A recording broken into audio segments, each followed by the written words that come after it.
మాట్లాడి వాడాలి లేకుంటే గెలండి గుర్తుంటుంది. హల్లెలూయా.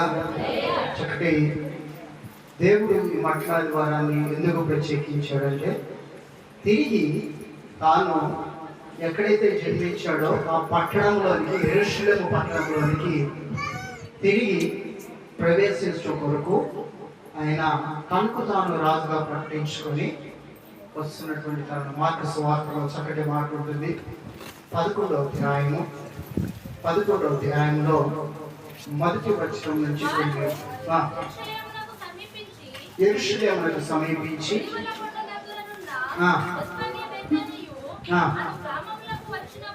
గ్రామములకు వచ్చినప్పుడు ఆయన తన శిష్యులలో ఇద్దరిని చూచి మీ ఎదుటనున్న గ్రామంలోనికి ప్రవేశించి అందులో కట్టబడి ఉన్న ఒక గాడిద పిల్ల కనబడును.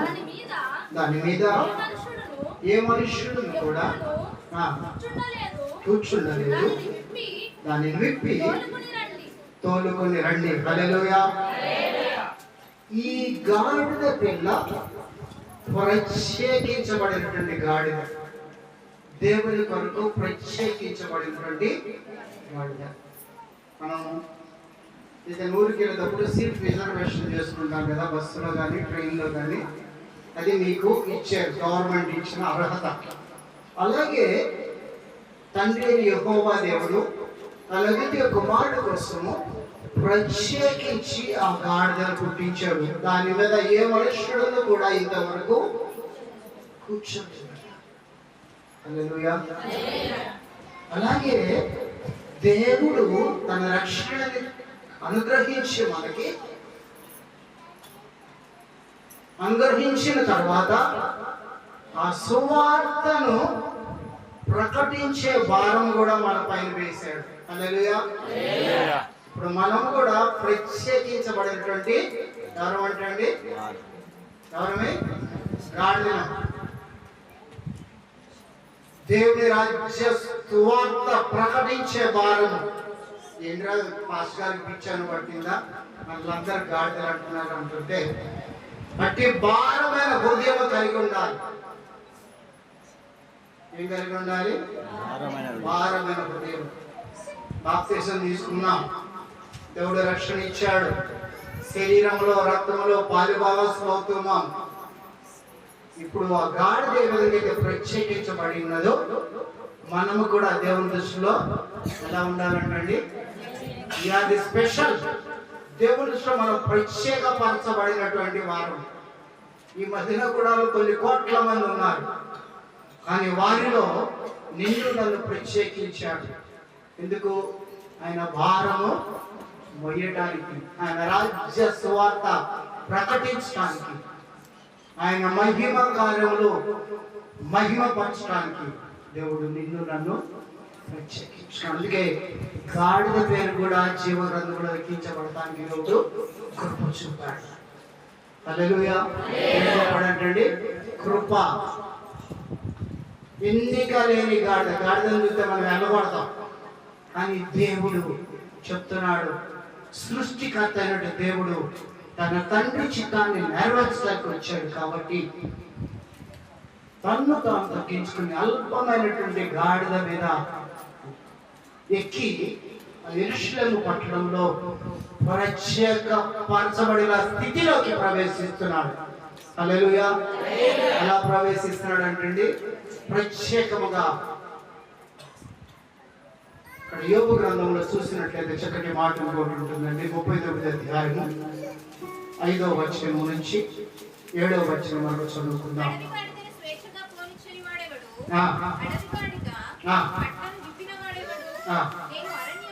నేను అరణ్యమును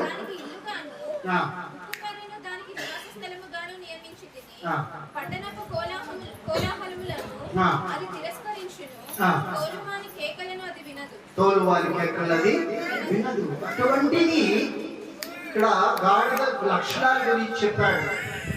దాన్ని కడతానికి కూడా హక్కు లేదంట, అది ఎవరి మాట కూడా వినదంట. కానీ దేవుడి కొరకు ప్రత్యేకింపబడిన గాడిద కట్టబడి ఉన్నది. హల్లెలూయా. ఈ గాడిదకి ఒక ప్రత్యేకత కలిగి ఉన్నది. గాడిద లక్షణాలు చెప్పాడు ఇక్కడ యోబు గ్రంథంలో. దానికి కడతానికి లేదంటే స్వేచ్ఛగా సంచరిస్తుందంట. కానీ దేవుని కొరకు ఏర్పరచబడినటువంటి గాడిద ఎవరి కోసం అంటే ఇది నీవు నేను కూడా ఆయన భారాన్ని భరించేటువంటి వారిగా, ఆయన భారాన్ని మోసేటువంటి వారిగా మనముంటే నిన్ను నన్ను కూడా లోకం నుంచి సమాజం నుంచి ప్రత్యేకపరచడానికి దేవుడు సహాయము. అది ఎక్కడి నుంచి అంటండి? లోకం నుంచి.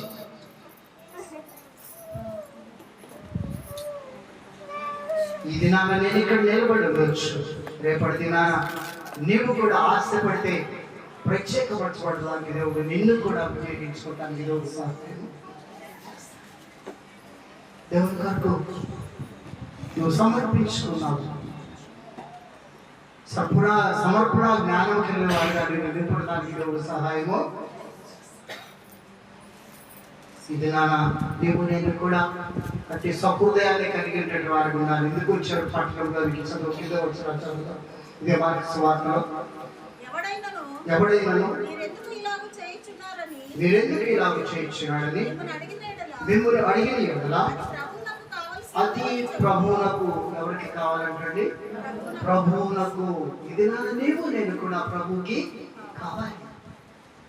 ఎవరికి కావాలంటండి? ప్రభువులకు కావాలి, మనుషులకు కాదండి. కమలాకర్ కాదు, జ్యోతి సహోదరికి కాదు, జ్ఞానికి కాదు, విష్ణుకు కాదు, ఏసన్నకు కాదు.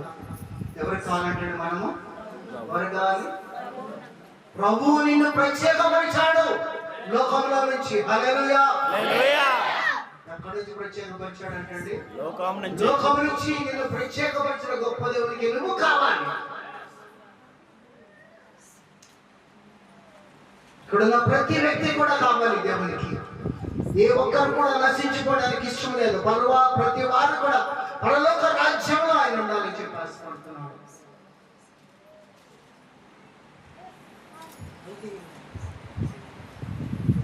అట్టి గొప్ప ధన్యత ఇది మనకి అనుగ్రహిస్తున్న దేవునికి వందనాలు చెల్లించేటువంటి వారు కూడా చదువు. తక్షణమే అతడు దానిని ఇక్కడికి తోలి పంపునని చెప్పి వానిని పంపెను. వారు వెళ్ళగా తలవాకిడి కట్టబడిన గాడిద పిల్ల ఒకటి వారికి కనబడను. దానిని విప్పుచుండగా అక్కడ నిలిచిన వారిలో కొందరు నీవేమి చేయించున్నారని అడిగినప్పుడు అందుకు శిష్యులు యేసు ఆజ్ఞాపించినట్లు వానితో చెప్పగా వారు పోనిచ్చింది. హల్లెలూయా. ఇక్కడ ఆటంకపరచకుండా దానిని తీసుకువెళ్ళటానికి దేవుడు తన ద్వారాలు తెరవబడి. హల్లెలూయా. ఒక వ్యక్తి తన వస్తువులు తీసుకువెళ్తున్నప్పుడు సహజంగా మనం అడుగుతాం, ఇది నాది అని అనుకుంటూ ఉంటాం. కానీ ఇక్కడ అది దేవుడికి కావాలి అనగానే దేవుడు వారికంటే ముందుగా యజమానితో మాట్లాడి ఆ గాడిద పిల్లని ఇవ్వటానికి యజమాని ఒప్పుకున్నాడు. అట్టి సహోదయాన్ని దినాన మందిరంలోకి వచ్చిన తర్వాత నీకున్న సమస్తం కూడా దేవుడు నీకు ఇచ్చాడని విశ్వాసంతో ఉన్నట్లయితే దేవుడి కొరకు నువ్వు ప్రత్యేకంగా ఏదైనా చేయగలటానికి దేవుడు నీ హృదయాన్ని తెరుస్తాడు, మారుస్తాడు, తెరుస్తాడు, అనుగ్రహిస్తాడు. గమనించాలి. ఎంతసేపటికి మనుషులు అందరూ కూడా స్వార్థపరులైపోయారు. దేవుడు ఇచ్చిన ప్రతి మేలుని మర్చిపోయి లోకంలో సంచరిస్తూ ఉన్నారు. కాబట్టి ఇక్కడ చూసినట్లయితే ఇంకొకటి జకర్యా గ్రంథంలో 9వ అధ్యాయము 9-10 వచనాలను చదువుకుందామండి. సియోను నివాసులారా బహుగా సంతోషించుడి, యెరూషలేము నివాసులారా. హల్లెలూయా. ఇక్కడ సియోను నివాసులారా బహుగా సంతోషించుడి, యెరూషలేము నివాసులారా ఉల్లాసముగా ఉండుడి, నీ రాజు రక్షణ కలవాడును గాడిదను గాడిద పిల్లను ఎక్కి హల్లెలూయా బహుగా సంతోషించాలంటే ఆయన మన ఎద్దకు వచ్చుచున్నందుకు. హల్లెలూయా హల్లెలూయా. ఎలా సంతోషించాలంటే బహుగా. ఈ మట్టల ఆదివారం దినాన ఐరుష్యం పట్టణంలో నీ రాజు గాడిదను గాడిద పిల్లను ఎక్కి, సాత్వికుడును గాడిద పిల్లను ఎక్కి మీ యొద్దకు దీనుడై మీ యొద్దకు వచ్చుచున్నాడు. ఆయన మన యొద్దకు వస్తున్నందుకు ఎలా ఉండాలంటండి? సంతోషంగా. సంతోషముగా.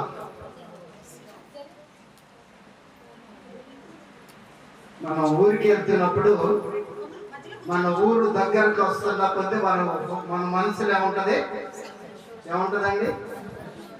మహేష్, నువ్వు ఎలా నవ్వుకుంటున్నావు? సంతోషపడుతూ ఉంటావా? రెడ్డి వాళ్ళు రాగానే సంతోషపడిపోతా ఉంటాడు. మా ఊరు వచ్చేసింది, దిగి వెళ్ళిపోతారు, అమ్మ నాన్న చూస్తాడు.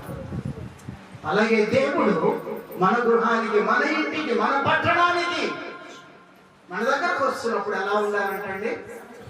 ఎలా ఉండాలి? సంతోషం. సంతోషంగా హల్లెలూయా చెప్పండి ఒకసారి. హల్లెలూయా హల్లెలూయా హల్లెలూయా. దేవుడు మన దగ్గరకు వస్తున్నాడంట. సాత్వికుడై దీనుడై ఆయన మన దగ్గరకు వస్తున్నాడు. నిన్ను రమ్మంటలా, నువ్వు ఇష్టపడితే నీతో ఉండడానికి ఇష్టపడుతున్నాడు. ఇప్పుడే, ఎక్కడే, ఇప్పుడే, ఎక్కడే, మీ ఇంట్లో కాదు, నీతో పాటు ఉండటానికి, నీలో ఉండటానికి ఇష్టపడుతున్నాడు. అటువంటి రాజు మన రాజు. ఎవరంటండి? అటువంటి రాజు మన రాజు, నా రాజు. ప్రవీణ్ పగడాలు చెప్తా ఉంటాడు, ఆయన he's the rod, he's the king అంటా ఉంటాడు. అందుకే పాపం ఆయన చెప్పేసి, ఎవడైనా న్యాయం మాట్లాడితే ఎవరికి ఇష్టం ఉండదు, ఎవరికి ఇష్టం ఉండదు. అంతా అడిసి బాబు ఈ చెప్పాలి ఇక్కడ పాపం, ఇది అవసరం లేదు నాకు. ఉన్న వాస్తవాలు మాట్లాడాలి. ఉన్నాడు ఉంటాడు, పోయినోడు పోతాడు. తూర్పుపోతు పోతారు. చూసారు మీరు ఎప్పుడైనా? కుప్పలు కొట్టే కాడికి వెళ్ళారా మీరు ఎప్పుడైనా? తూర్పుపోతు పోతారు. పోతారా? గాలికి పోతే కాలంతా కొట్టుకుపోతా ఉంటది, గట్టి గింజలు ఆడుంటాయి. ఇప్పుడు కొంతమంది సంఘంలో చాలా మంది ఉన్నారు, ఇందులో కాలు గింజలు ఉంటాయి, గట్టి గింజలు ఉంటాయి. గట్టి గింజలు దేవుడికి జ్ఞాపకం చేసుకుని తాలు గింజలు కొట్టుకుపోతాడే ఉంటాయి. అలా ఉండకూడదు కదా. దేవుని సన్నిధిలో సంతోషభరితులుగా మనం ఉండటానికి మనం ప్రయత్నం చేద్దాం. హల్లెలూయా. సంతోషముగా దేవుడు మన దగ్గరకు వస్తున్నాడు కాబట్టి మనం ఎలా ఉండాలి? దేవుని సన్నిధిలో ఎదుర్కొనేటువంటి సంతోషంగా ఏడుచుకుంటా కాదు. అంతమంది ఎందుకు వచ్చారు బాబు అనుకునేవాడు ఉంటే చెప్పండి. ఎంతమంది ఉన్నారు? చేతులు ఎత్తండి. ఎందుకు వచ్చారు బాబు, వీడు ఎప్పుడు ఉంటాడు? చేతులు ఎత్తండి. వీళ్ళందరూ మంచిగా నవ్వుతూ ఉన్నారు. అందుకే ఇక్కడ దేవుని యొక్క సన్నిధి మట్లాది వాడు మన కుటుంబంలోకి, మన హృదయంలోనికి ఆయన వస్తున్నాడు. బహుగా సంతోషించండి. ప్రతి సువార్తను వచ్చినట్టు మాట్లాడుతుంటే 21వ అధ్యాయము 4వ వచనం నుంచి చెప్పబడినది నెరవేరునట్లు ఇది జరిగేను. అదేమనగా ఇదిగో నీ రాజు సాత్వికుడై గాడిదను భారవాహక పశువు పిల్లను అయిన చిన్న గాడిదనికి నీ యొద్దకు వచ్చుచున్నాడు అని సీయోను కుమారుతో చెప్పుడు చెప్పుడు అనేది శిష్యులు వెళ్ళి యేసు తమకు ఆజ్ఞాపించిన ప్రకారము చేసి ఆ గాడిదను దాని పిల్లను తోలుకొని వచ్చి వాటి మీద తమ బట్టలు వేయగా ఆయన బట్టల మీద కూర్చుండెను. జనసమూహంలోను అనేకులు తమ బట్టలు దారి పొడుగున పరిచిరి. పరిచిరి. కొందరు చెట్టు కొమ్మలు నరికి చెట్టు కొమ్మలు నరికి దారి పొడుగున పరిచిరి. జన సమూహములో ఆయనకు ముందు వెళ్ళుచుండిన వారును వెనుక వచ్చుచున్న వారును దావీదు కుమారునికి జయము, ప్రభు పేరిట వచ్చువాడు స్తుతింపబడును గాక. సర్వోన్నతమైన స్థలములలో జయము. హల్లెలూయా. ఈరోజు మనం మదీనాగూడలో ప్రకటించాము కదండి. ప్రకటించావా? వచ్చిన వారందరికీ వారి పాదానికి వందనాలు చెల్లిస్తున్నా. రాలేని వారికి కూడా వందనాలు చెల్లిస్తున్నా. వచ్చే సంవత్సరం అన్నా మనం ఇంకా ఘనంగా జరిగించాలని చెప్పి మనము ఆశపడదాం. హల్లెలూయా. నువ్వు క్రైస్తవుడని చెప్పుకోవడానికి సిగ్గుపడితే అది దేవునికి అవమానం. ఎవరికి అవమానం అంటే చిన్న పిల్లలు కూడా వచ్చారండి. నేను చెప్పాను కూడా 10 గంటలకి స్టార్ట్ అవుతుందని చెప్పి దేవునిని మనమున్న ప్రాంతంలో దేవునిని ప్రకటించాలి, మహిమపరచాలి. అందుకే సర్వోన్నతమైన స్థలంలో దావీదు కుమారునికి జయము, ప్రభు పేరిట వచ్చేవాడు స్తుతింపబడును గాక. దావీదు కుమారునికి జయము. ఆ విజయము, మరణం జయించి లేచాడు కాబట్టి ఆయన జయకేతనం ఎగరవేయడానికి దేవుడు సహాయము చేశాడు. అందుకే దావీదు కుమారునికి జయము, ప్రభు పేరిట వచ్చేవాడు స్తుతింపబడును గాక. మనం ఈ దినాన స్థితిలో ఉన్నామంటే ఆయనే మన కాపరి, ఆయనే మన రక్షకుడు, ఆయనే మన రాజు. Is a king.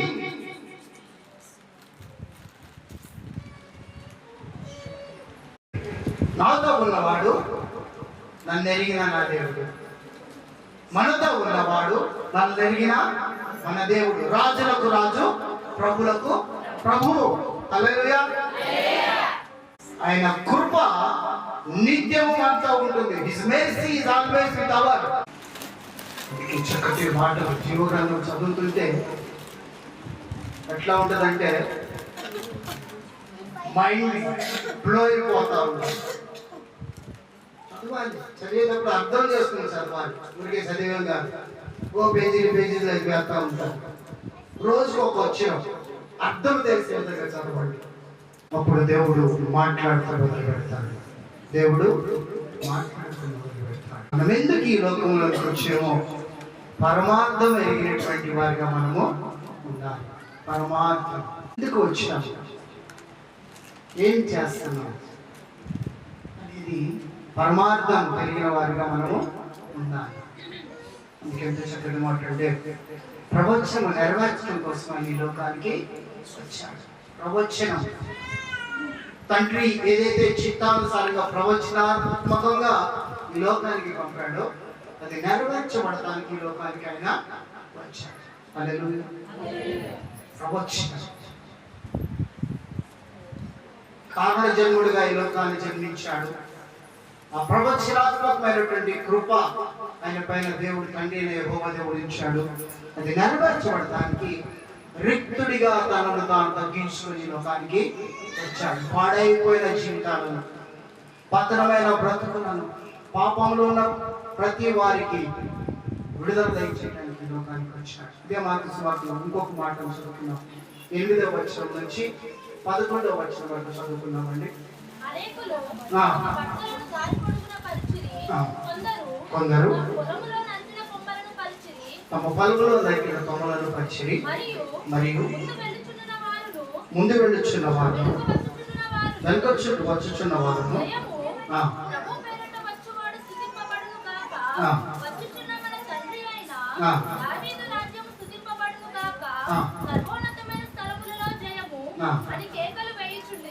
ఆయన యెరూషలేమునకు వచ్చి దేవాలయంలో ప్రవేశించి చుట్టూ సమస్తమును చూచి సాయంకాలమైనందున 12 మందితో కూడా 11వ వచనం చూడండి. జన సమూహము ఆయన గలిలయలోని నజరేతు ప్రవక్త యేసు అని చెప్పిరి. అప్పటి వరకు యేసుక్రీస్తు ఎవరో తెలియదు, కానీ ఇక్కడ గలిలయలో పుట్టినటువంటి నజరేతు కుమారుడైన యేసు అని ఎందుకంటే దేవుడు అందరికి వస్తున్నాయి, ఆయన అప్పగిపోవడం కాబట్టి అని చెప్పి ఆయన ప్రవచనం నెరవేర్చడం కోసం ఈ కార్యం జరిగించుకున్నాడు. ఎవరు అప్పటి వరకు ఇస్కరియోతు యూదా ముద్దు పెట్టే వరకు కూడా యేసుక్రీస్తు వరకు ఎవరికి తెలియదు. యేసు ఏంటంటే కుమారుడు యేసు అని చెప్పి జన సమూహం ఆయన గురించి గుర్తిస్తున్నారు. గుర్తింపు లేని వాడిగా 30 సంవత్సరాలు బ్రతికాడు. మహిమ కాలంలో చేయడానికి 3.5 సంవత్సరాలు ఆయన చేశాడు. చాలా కావాల్సిన అట్టి మహిమ కార్యములు నీవు నేను కూడా చూడాలన్నట్లయితే దేవుని ప్రకటించేటువంటి వారిగా మనం ఉండాలి. ఆయన నామాన్ని మహిమపరిచేటువంటి వారిగా మనం ఉండాలి. ఆయనను స్తుతించేటువంటి వారిగా ఉండాలి. అందుకోసం సమయాన్ని వెచ్చించే వారిగా ఉండాలి. అందుకోసం ధనాన్ని వెచ్చించే వారిగా ఉండాలి. అందుకోసం త్యాగపూరితమైన జీవితం జీవించేటువంటి వారిగా ఉండాలి. అప్పుడే దేవుడు నిజంగా నిన్ను హెచ్చించడానికి దేవుడు సహాయము. హల్లెలూయా. ఉపవాస కోరికలంటే చిన్న ఉదాహరణ చెప్తానండి. ఎందుకు చేస్తున్నారు అనేది, ఫారెన్లో టీ తాగడానికి $1 అయిందనుకోండి, $1 తీసి పక్కన పెడతారు. అవన్నీ కూడా ఎవరికి ఇస్తారంటండి? ఎవరికి ఇస్తారు? పేదలకు ఇస్తారు. ఉపవాసం ఉన్నాను అని చెప్పుకునే దానికంటే కూడా లేని వారికి నువ్వు ఇచ్చినట్లయితే అది నిజమైన ఉపవాసం. ఇది నిజమైన ఉపవాసం అన్నమాట. నువ్వు ఎప్పుడైనా లేని వాడిని నువ్వు ప్రేమించగలిగేవా? ఇక్కడ గమనిస్తే కుటుంబాల్లోనే సమాధానం లేదండి. నిజంగా అనుకుంటూ ఉన్నాం. కాబట్టి చివరికి ఇంకొక మాట చెప్తానండి. యోహాను సువార్తలో 12వ అధ్యాయము, యోహాను సువార్త 12వ అధ్యాయము 12, 13, 14 ఆ పండుగకు వచ్చిన బహుజన సమూహము యేసు యెరూషలేమునకు వచ్చుచున్నాడని విని ఖర్జూరపు మంటలు పట్టుకొని ఆయనను ఎదుర్కొనబోయి జయము ప్రభు పేరిట వచ్చుచున్న ఇశ్రాయేలు రాజు, హల్లెలూయా, ప్రభు పేరిట వచ్చుచున్న ఇశ్రాయేలు రాజు చెప్పండి, స్తుతింపబడును గాక. ప్రభు పేరిట వచ్చుచున్న ఇశ్రాయేలు రాజు ఎవరంటే ఆ రాజు మన కొరకు ప్రాణం పెట్టిన ప్రభు అయిన యేసు క్రీస్తు ఇశ్రాయేలు రాజు. ప్రభు పేరిట వచ్చుచున్న ఇశ్రాయేలు రాజు, ఆయన స్తుతింపబడును గాక. ఆయన వస్తున్నప్పుడు ఇశ్రాయేలు గుర్తెరిగి యెరూషలేము పట్టణానికి వస్తున్నాడు. గుర్తెరిగి వారు ఏం తెచ్చారంటమ్మా? ఖర్జూరపు మంటలు. సంతోషంతో ఇక్కడ ఖర్జూరపు మంటలు తీసుకొని యెరూషలేము పట్టణానికి ఇశ్రాయేలు సంతోషంగా వచ్చారంటే ఎదుర్కోవటానికి. మన ఇంటికి చుట్టాలు వస్తుంటే ఏం చేస్తాం? బస్ స్టాండ్కి వెళ్ళి నిలబడతారా లేదా అని బండి వేసుకెళ్ళి నాని ఇక్కడ స్టాండ్ వేసి చూస్తూ ఉంటాడు. రాలేదు ఇంకా Kaveri travels, DMR famous Amalapuram DMR travels petrol bunk. ప్రకటన గ్రంథము 7వ అధ్యాయము, ప్రకటన గ్రంథము 7వ అధ్యాయము 8-9 వచనాలు చదువుకుందాం.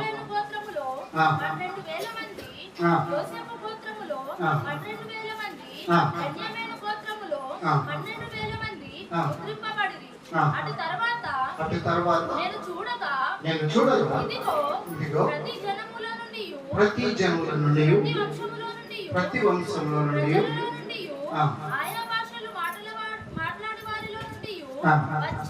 వచ్చి గొప్ప సమూహము కనబడెను.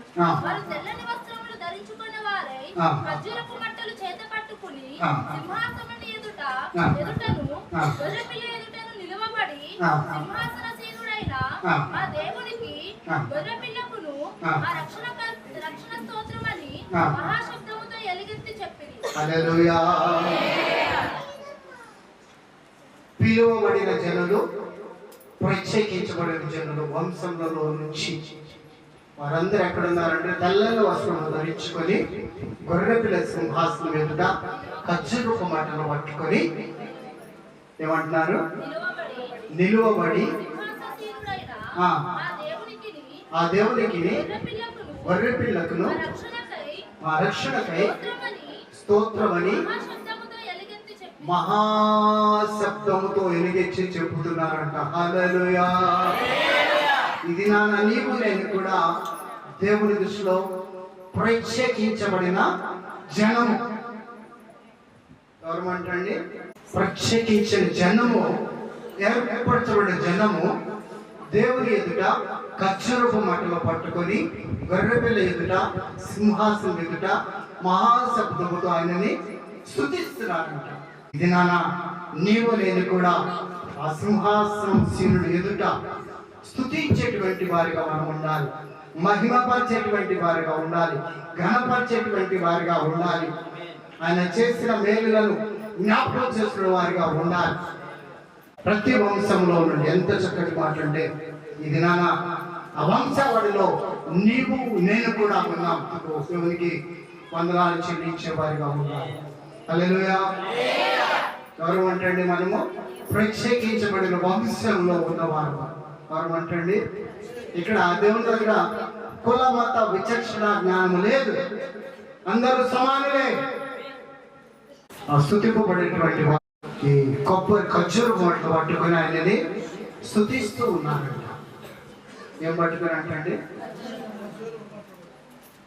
ఇది నీ హృదయం అనేటువంటి ఖర్జూరపు మంటలను ఆయనకి ఎప్పుడైతే నువ్వు సమర్పించగలుగుతావో పరిశుద్ధాత్మ దేవుని సన్నిధిలో తెల్లని వస్త్రములు ధరించుకొని హృదయం అనేటువంటి కల్మషము లేనిదిగా ఉన్నట్లయితే మహిమను నువ్వు చూడగలుగుతానికి. అందుకే మీ పాపములు ఎర్రని వలె, రక్తం వలె ఎర్రని వైనను వలె ఏం చేస్తాడంటే పాప పరిహారార్థ బలిగా అనే లోకానికి తను తాను రాజుగా ప్రకటించుకొని వచ్చిన్నాను. కృష్ణపట్నంలో పాడైన దేవాలయంలో, వ్యాపారం చేసిన దేవాలయంలో శుద్ధి చేయటం ఈ లోకానికి వచ్చాడు, పరిశుద్ధపరచడానికి ఈ లోకానికి వచ్చాడు. ఇంకా కొన్ని దినాలు ఆయన చనిపోతాడని తెలుసు, ప్రవచనం నెరవేర్చడం కోసం ఆయన ఈ లోకానికి వచ్చాడు. ప్రవచనం, ఆ ప్రవచనాత్మైన దేవుడు దినాన నాతో మాట్లాడాడు, మీతో కూడా మాట్లాడాడు. మొదట చెప్తున్న ప్రతిదీ కూడా నాకు వర్తిస్తుంది, తర్వాత మీకు వర్తిస్తుంది. అంతేకాని నాకు నేనెట్లే ఉండొచ్చు, మీరు మాట్లాడినట్టేది తప్పు. మొదటిగా నన్ను నేను సరి చేసుకోవాలి, ఆ తర్వాత మిమ్మల్ని సరి చేసుకోవడానికి దేవుడు యోధకి కావలసిన అయోగ్యమైన స్థితిలో ఉన్నటువంటి దేవుడు నన్ను ప్రత్యేకించినటువంటి గొప్ప దేవుడికి వందనాలు చెల్లిస్తూ మీకు మీ కుటుంబాలకు నిత్య మహిమలో ప్రవేశించేవారు పరిశుద్ధాత్మ సన్నిధి సదాకాలం తోడుగున్నారు చెప్పాల్సినట్టు ప్రభుత్వం వచ్చిన మీ అందరికీ వందనాలు చెల్లిస్తూ తీస్తున్నాను. హల్లెలూయా.